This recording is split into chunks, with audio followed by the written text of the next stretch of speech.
Finance minister Nirmala Sitharaman ने लोकसभा में गुरुवार को एक बिल पेश किया जिसे रेट्रोस्पेक्टिव टैक्स को लेकर केयर्न एनर्जी, वोडाफोन ग्रुप और 15 दूसरी कंपनियों के साथ बड़े विवादों से निपटने में मदद मिल सकती है। रेट्रोस्पेक्टिव टैक्स पिछली तारीख से किसी कंपनी पर टैक्स लगाने को कहा जाता है।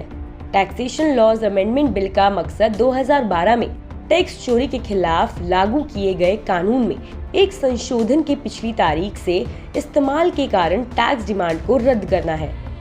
इस संशोधन का लक्ष्य भारतीय एसेट से जुड़ी विदेशी ट्रांजैक्शन पर देश में टैक्स वसूलना था। इनमें कानून में बदलाव से पहले हुई ट्रांजैक्शन भी शामिल थी।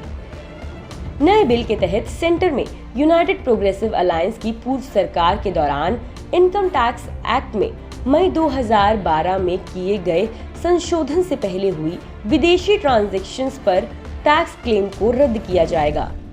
हालांकि इसके साथ कुछ शर्तें जुड़ी होंगी। मई 2012 के बाद भारतीय एसेट से जुड़ी विदेशी ट्रांजैक्शंस पर टैक्स देनदारी जारी रहेगी। निर्मला सीतारमण ने कहा कि टैक्स क्लेम को वापस लेने के लिए शर्तों में विवाद उठाने वाले पक्ष की ओर से इससे जुड़े लंबित कानूनी मामलों को वापस लेना या वापस लेने के लिए शपथ पत्र देना शामिल है। विवादों में आपसी सहमति से निपटारे के लिए सरकार इन मामलों में चुकाई गई रकम का बिना इंटरेस्ट के रिफंड भी करेगी। आर्बिट्रेशन के एक मामले में हार के बाद सरकार को केयर्न एनर्जी को 1.17 अरब डॉलर का भुगतान करने का आदेश दिया था। कंपनी ने फ्रांस में पेरिस के एक कोर्ट में भारतीय एसेट को जब्त करने का ऑर्डर भी हासिल किया था। वोडाफोन ग्रुप ने भी इसी तरह का एक मामला जीता था। इसमें सरकार ने 3 अरब डॉलर से ज्यादा की रकम डिमांड की थी। केयर्न एनर्जी ने इस बारे में कोई भी टिप्पणी करने से मना किया है। कंपनी ने कहा है कि उसे संसद में ये बिल पेश किए जाने का पता चला और कंपनी स्थिति की निगरानी कर रही है। वोडाफोन ग्रुप ने भी कोई टिप्पणी करने से मना कर दिया।